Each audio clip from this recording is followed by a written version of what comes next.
on today's episode of Wounds, Wisdom, and the Word.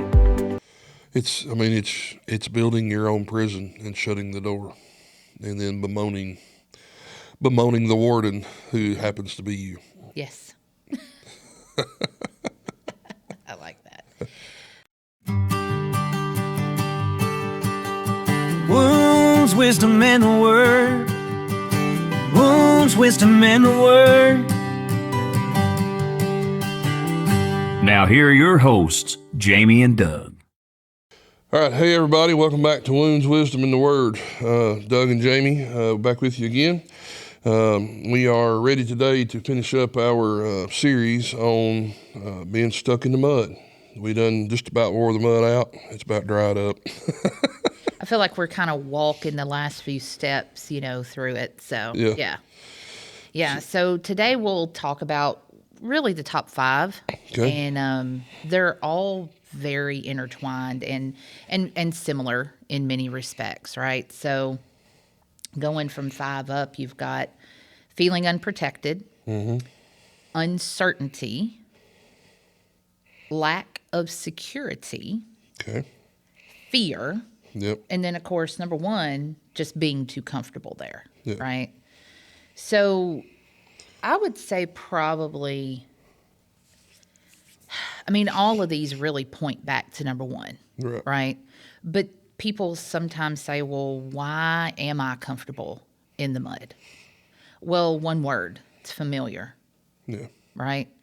And when you think about what we know versus what we don't know, Right. there's a phrase going around, you don't know what you don't know.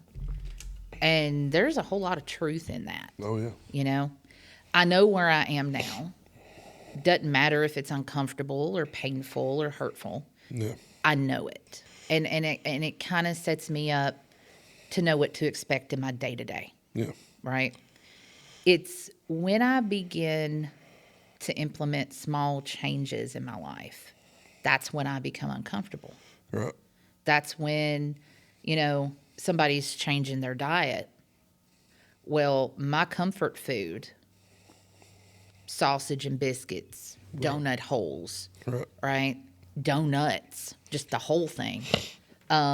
Cake, candy, cookies, anything with sugar in it, anything high fat or high salt. But I want to move away from those things, right? And I'm also real comfortable on my couch watching TV, binging whatever the latest show is that I'm interested in.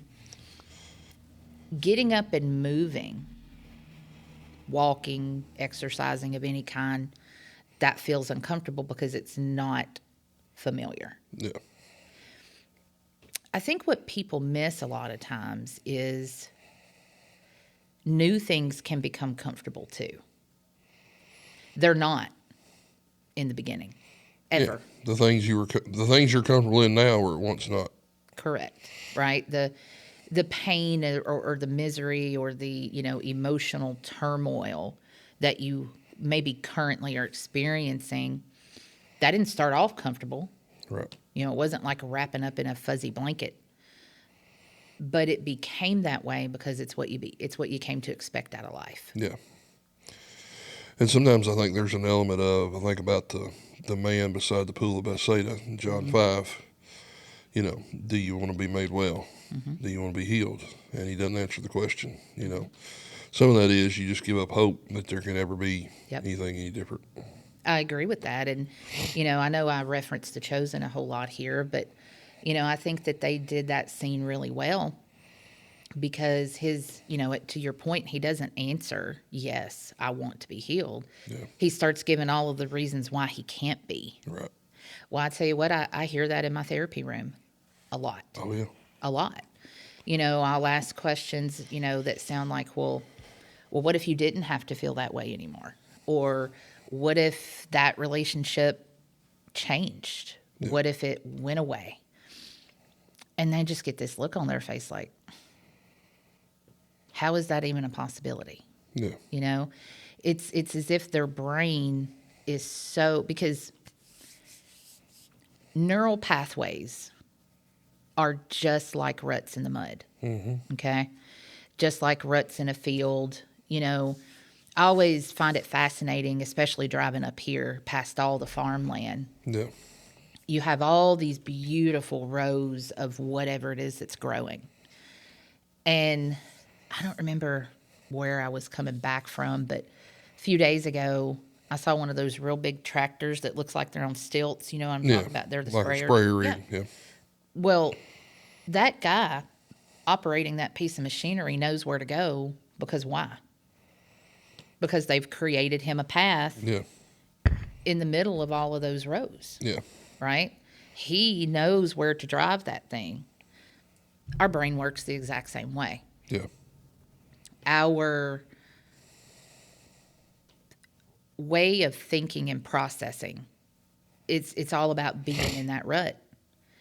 And in the same way that we have to make a conscious decision to get ourselves out of the rut, that's where change starts, right? Being in the rut, is it easy to drive in? Is it easy to walk in? Yeah, because it's a well-worn and usually pretty deep path. Yeah. But what happens is when you form the new path, the more you choose to take that one, what does that become? The new path. The new path. The other one grows over. Yeah. And sometimes if you've ever driven off road, some of them ruts, when you try to get out, I mean, they'll suck you right back over in. They do. So we're not saying it's easy by any stretch, but it doesn't have to be that way. It does not have to be that way. Well, and I think a lot of times people do try to get out of those deep ruts, right? And they encounter difficulty, like you're saying. If it's deep enough, it's going to pull you right back in. That's when you that's when you find help. Yeah. Right? Maybe it is therapy or counseling, but maybe it's not. Maybe it's a trusted friend. Maybe it's a minister, or an elder, a family member that's maybe been through some very similar things. You know, it doesn't have to be you going it alone either. We're not supposed to be. No. I mean, 2 Corinthians 1, 3, and 4 talks about He's the God of all comfort, who comforts us in our affliction, so that we may comfort others in their affliction. So, I mean, part of the way that God comforts people sometimes is to use flesh and blood. Well, and there is an excellent book called Created for Connection. Now, that book is kind of specifically looking at marriage relationships, but it's true of any interpersonal relationship. Yeah. If God had not intended us to be in partnerships of any kind, why did He create Eve? Yeah. Even Genesis tells us that God saw that it was not good for man to be what? Alone. Alone. And Right. not just because wouldn't pick up his socks. That's exactly right. Or needing somebody to, cook dinner every night. It was the idea of life is going to get bumpy. And we don't want Adam here trying to do this alone. Yeah. God obviously being omniscient and omnipotent and all of the things, He knew what was down the road. But I think more than that, He knew that there was going to be a time where He's not walking the face of the earth with us. And those who choose to be close to God can feel close to God. But that's not where everybody goes a lot of the time. Yeah. And it's, there's actually scientific evidence that being close, physically close to someone you love, increases your serotonin levels. Yeah. Well, it's is it oxytocin? It's the cuddle hormone. I think I got that right. But yeah, I mean, and there's even been research to say that sometimes you walk in a room and you can just feel like something's off. Especially the more you know somebody. But like, there may be a lot more going on there than we than we realize. You know, how do you pick it up? How do you how do you sense that? You know, like I say, God created us for connection. Like I think it's isn't Sue Johnson wrote that book? Yep. Yeah. Yep. So. She that one was in partnership with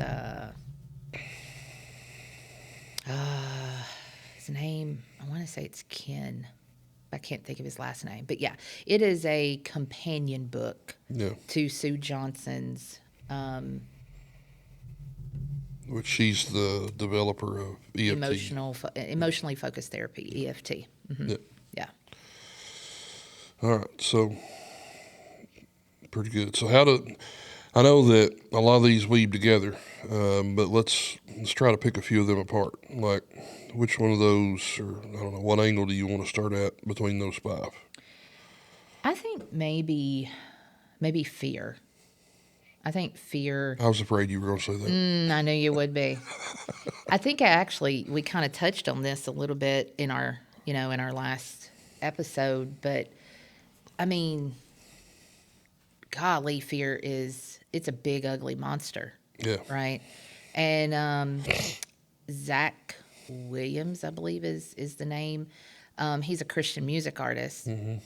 He's got a song. I just love it. It's called "Fear Is a Liar," right? And man, is it? You know, of course, who do we know is the father of deception and lies? Yeah. Except Satan himself. Oh yeah. Right. And I think what the trap that people really fall in emotionally is they become afraid. Yeah. Afraid of the unknown, right? That fear of uncertainty, the fear of nobody is here to protect me in this new journey. I'm going to be doing this alone, right? I'm giving up my security, and that scares me. Yeah. You know, what people should really be afraid of is staying stuck. Oh yeah. Because all you have to look forward to is what you're experiencing right now. Yeah. But fear grabs a hold of people, and it will keep them from moving. And I do think a lot of times you may not even. I think sometimes people have not even put words yet to the fear. It's so the thing that they're afraid of. I had a pretty lengthy conversation yesterday with a good friend, and he woke up with this wild dream. I mean, just nuts, and had kept all these elements, and got talking about it, and I could see how there was a very vivid story in his childhood where basically his family got ripped apart one day, and he gets put in the vehicle and is going up the road, and his family, mom and dad, are yelling at each other, and like his world's being torn apart. And, I was like, how much all these things that you're talking about is you worried about the rug getting pulled out from under you again. Mm-hmm. And, you could just see the light bulb go off. And, we don't actively walking around thinking about, well, I'm afraid of this or I'm afraid of that, but like it's there. It's there. And so many times, I don't know if it's half the battle, but part of the battle is just being able to put words to it. Mm-hmm. This is what's going on. And that's a lot of work sometimes. Well, and I'll say, sometimes people are reluctant to put words to it because if they do, it makes it real. Yeah. Right. Whatever we're talking about. And, what's called psychological avoidance, it's a silent killer of progress. Yeah. Right. So fear usually leads to avoidance of whatever it is that you're trying to do, whether it's naming it, whether it's fixing it, addressing it, changing it. But, and I will tell you this, phones are the biggest tool that people have for avoidance. You hear this term doom scrolling. Yeah. Okay. I mean, everybody does it, right? I'm supposed to be cooking dinner. I'm supposed to be folding clothes. I'm supposed to be doing some kind of thing. Yeah. I know a on preacher who Instagram. calls Facebook his smoke break. Yes. That's my smoke break. I mean, yeah. Like, I mean, it distracts us, right? That's really all that it is it's one big distraction. It's pulling our thought and our attention and our time. Yeah. You know, I've told people before, yeah, I fell off in the Facebook hole because I will, like, an hour will pass and I'll be like, I'm going to put this down and not touch it for the rest of the day, because if I do, my whole day will be gone. Yeah, and the Facebook hole ain't nothing compared to the TikTok hole. Oh, I avoid TikTok for that very reason. I mean, Facebook can get ridiculous enough that I will shut it off. yeah. Right? Because there's ads and there's dumb stuff that I have zero interest in.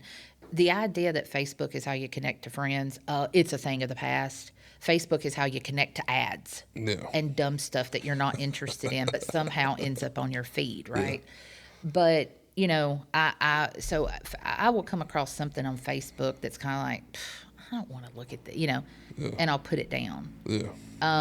But it's avoidance. It's avoidance. And yeah, I'm talking about dishes and laundry and cooking and, you know, administrative task in my business, which, believe me, does not excite me at all.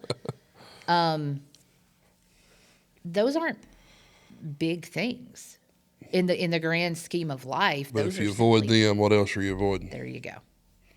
Because if I can use that tool, if I can go to that thing and it helps me avoid these tiny things that I don't love or that I don't enjoy doing, then I figure out really quickly it will pull me away from the bigger issues in my life that I've probably spent quite a bit of time avoiding. Yeah. Yeah. It's building your own prison and shutting the door and then bemoaning the warden who happens to be you. Yes. I like that. Yeah, I mean, I think probably maybe the next one is this idea of the feeling unprotected.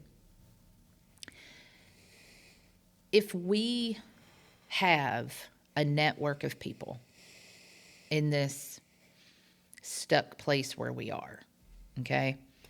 Sometimes if we start changing, those people will start disappearing. Yeah. Right? And again, you know, circling back around to the idea of being isolated and that we are not created to be creatures alone in our life. The fear of isolation and the feeling of being alone and unprotected, and there's nobody here to shield me from whatever fallout that could happen. That plays a huge role in keeping people stuck too. Yeah. Reality says there may be people in that individual's life that need to leave. Oh, absolutely. You know, you think about addicts is probably the best example of this, right? You take an individual who decides they want to be clean and they want to do life differently. The drinking buddies go away. They sure do. They disappear and usually don't come back around, right? And here this person really felt like these were their people. Oh, they're going to support me no matter what. They're going to be there with me. Well, they will, because you had proximity, you had alignment of interests. You know, that's kind of what makes friendship. Oh, it is. I mean, it's not, people think, oh, I picked these people. Well, no, you happen to be in the same place and you had a line, you know, like proximity is so much, you know, that's why long distance relationships suffer. They do. And it's interesting.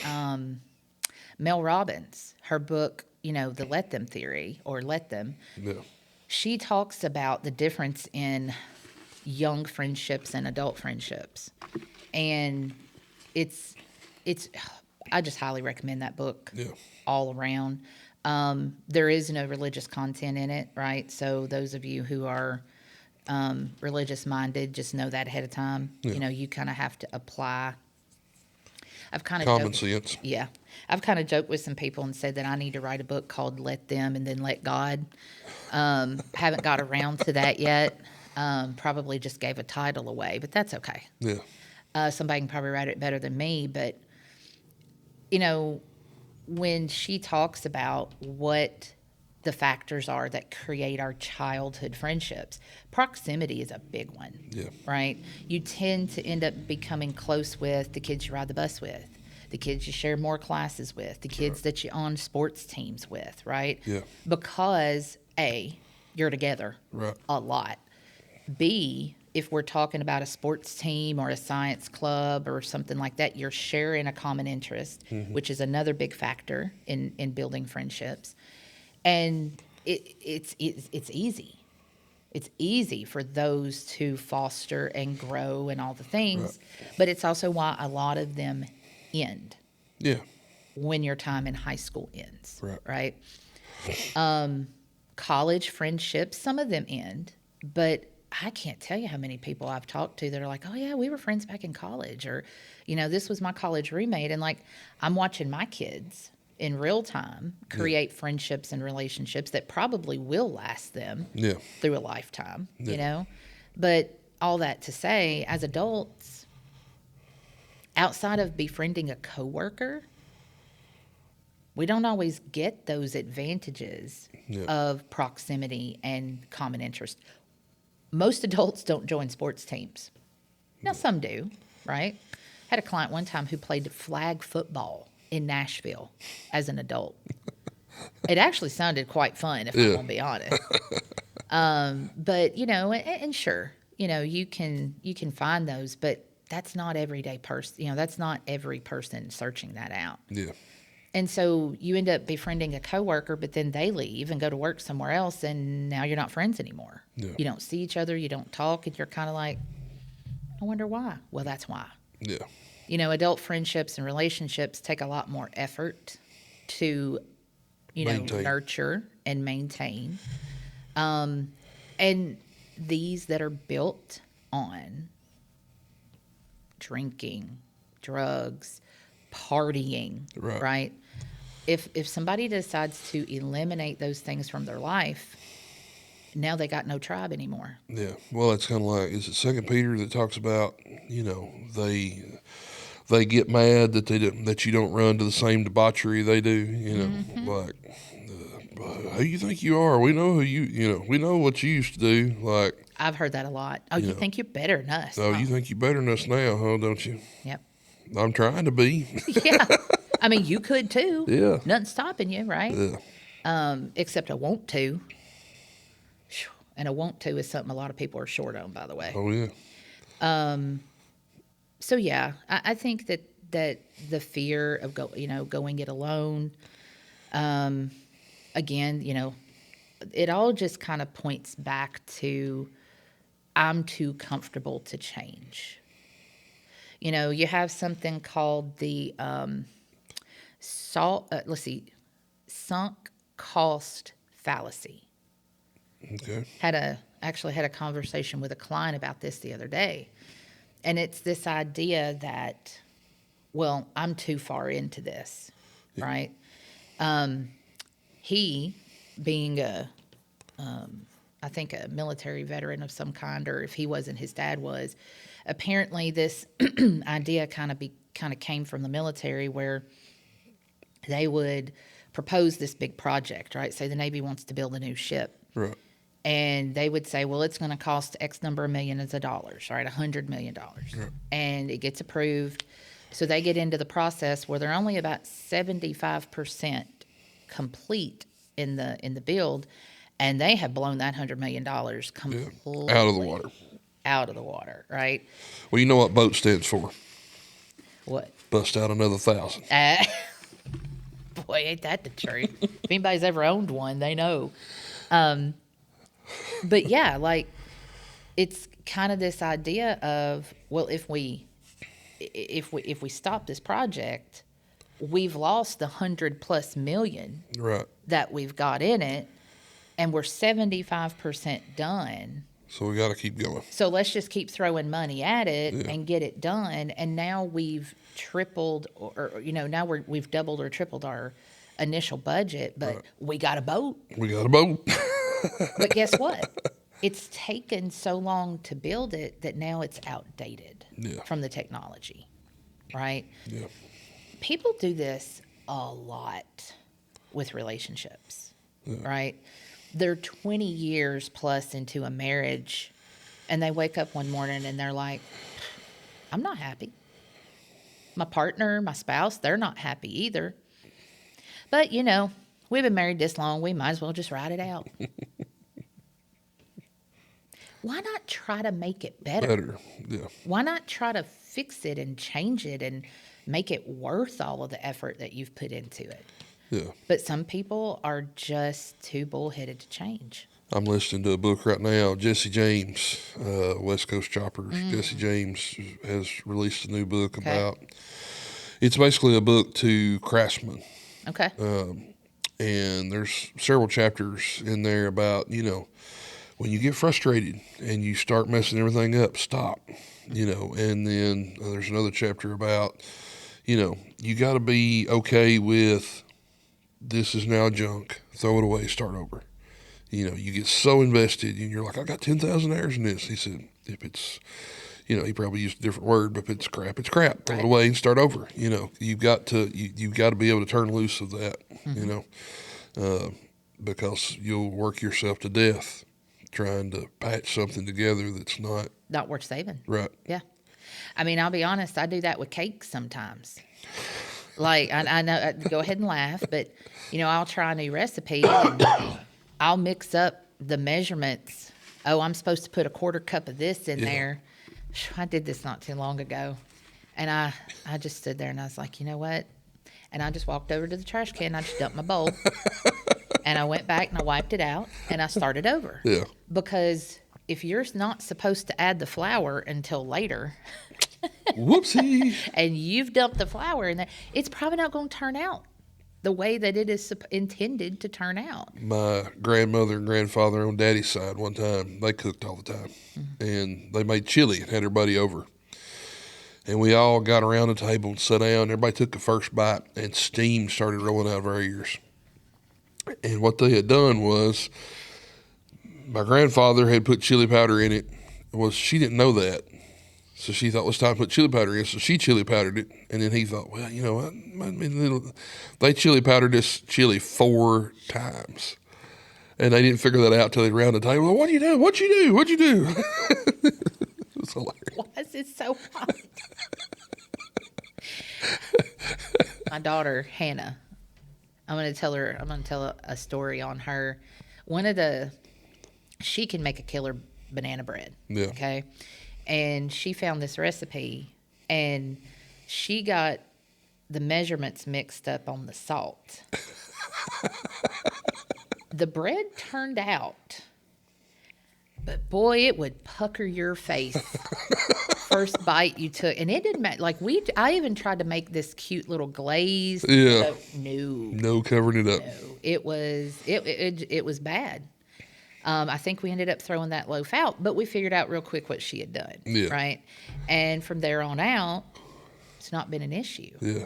But I think that's also a great example of somebody learning from a mistake. You may not know you made the mistake on the front end. Yeah. Right? Like she had no idea she'd put too much salt in that mixture until it was too late. Too late. Right? But you learn from it. Well, and it doesn't mean you're a failure that you made the mistake. No.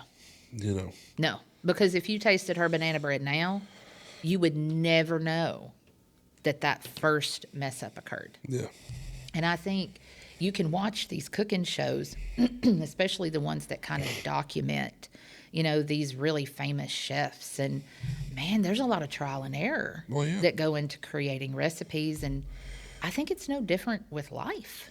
Well, I mean, it's like I saw a thing one time about Zuckerberg early on at Facebook, and on the walls of the headquarters, he had something to the equivalent: fail faster, fail more often, fail quicker, or something like that. But basically, like, you got to try something. Yep. You got to quit worrying about breaking it, because if you don't, Seth Seth Godin wrote the book Tribes, and he talked about trying to get organizations to come up with ideas. And he's like, I'll go into these groups and says, we don't have any good ideas. He said, well, do you have any bad ones? Let's start there.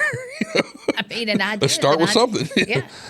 And I think it's, if you go back and you read in history of, all of these inventors, of all of these profound things that, the light bulb, for crying out loud. Oh, yeah. How many failed attempts? And I have and not these failed men- 1,500 times. I found 1,500 ways it does not work. Yeah. All you need is one. Yeah. All you got to do is find one that works. Yeah. And I think there's a stigma around mental health and mental health journeys, that there's only one way to do it, or there's only, one possible outcome. Yeah. And it's not. No. It's not. It's not a one size fits all. Because as a counselor, you're not actually, I don't say it, make it sound the wrong way, but you can't fix the person sitting across from you. From my experience, the best thing that you have is, of course, the skills and the information you've been armed with, but getting the person to the point to where they can see themselves maybe for the first time, or see a bigger picture than they've seen before. And, really what you're doing is you're arming them with tools that they either didn't have or didn't know they had. Yep. And sometimes it is bringing awareness to all the ways they have messed up. Yeah. Right? And that's not me looking at them going, well, you just really jacked this up today, right? But people can find themselves in a state of learned helplessness. I've always done it this way. My mama did it this way. My so-and-so did it this way. And if I don't do it this way, and it is contributing to keeping them stuck where they are, right? Well, let's see. There's that, I think they credit Einstein with saying, to do the same thing over and over again, but expecting a different result is insanity, right? 2 + 2 is always going to add up to 4. And there are no circumstances that's going to change that. Yeah. If I want to add 2 + 1, I'm not going to get 4. Right. Right? If I'd go -2 + 2, I'm still not going to get 4. Yeah.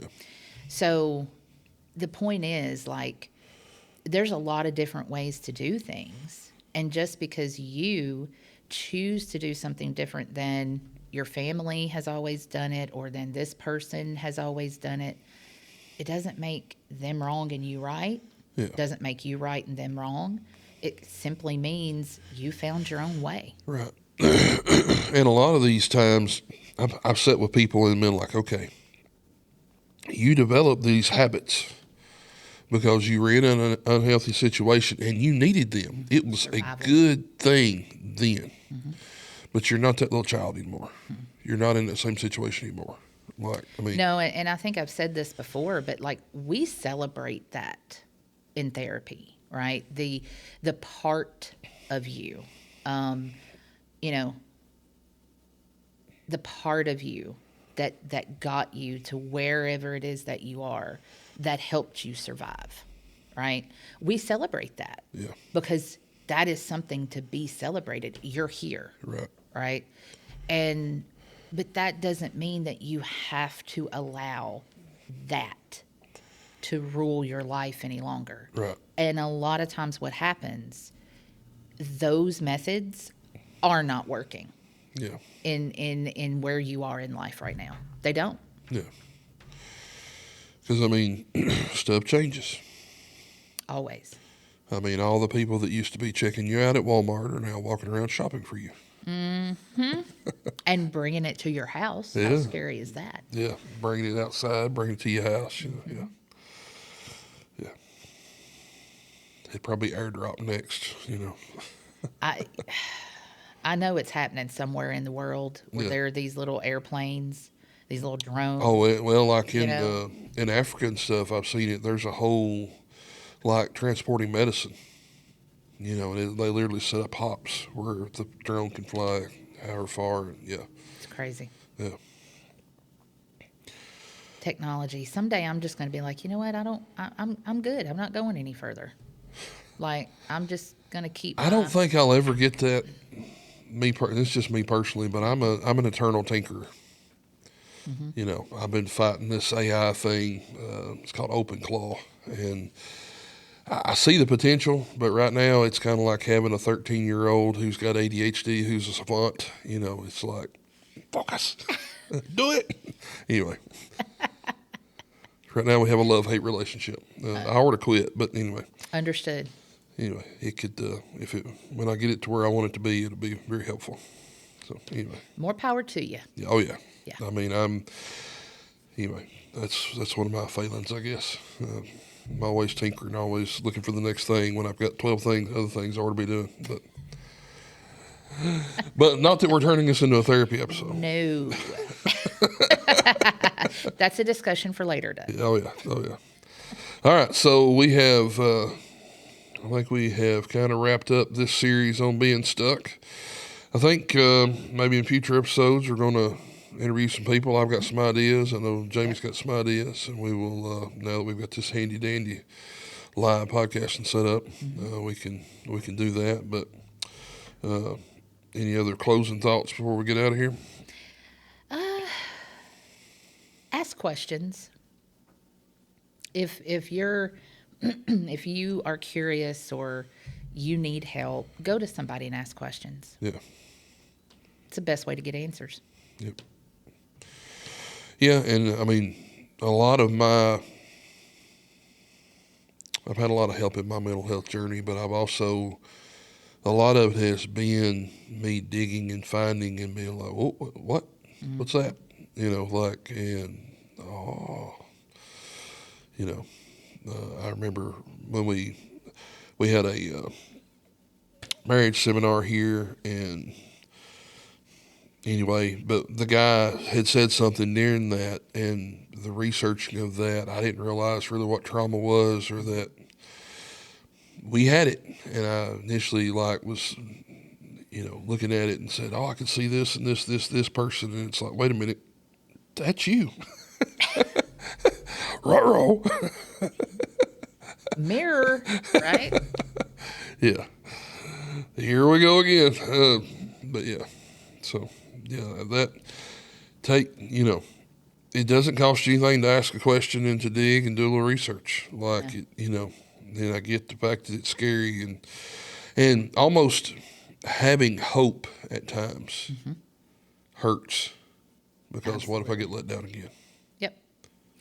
Chances are really good that you will. Yeah. But it's making up your mind, I'm not quitting. But you'll never know if you don't try. Yep. I will say this, disclaimer, I do not recommend TikTok therapy. Putting that out there.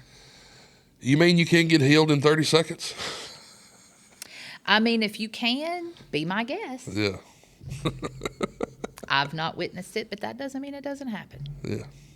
You might learn something in 30 seconds that unlocks a key to help you figure something out. But Absolutely. But yeah. All right. Well, until next time, see you guys. Love you. Have a good one.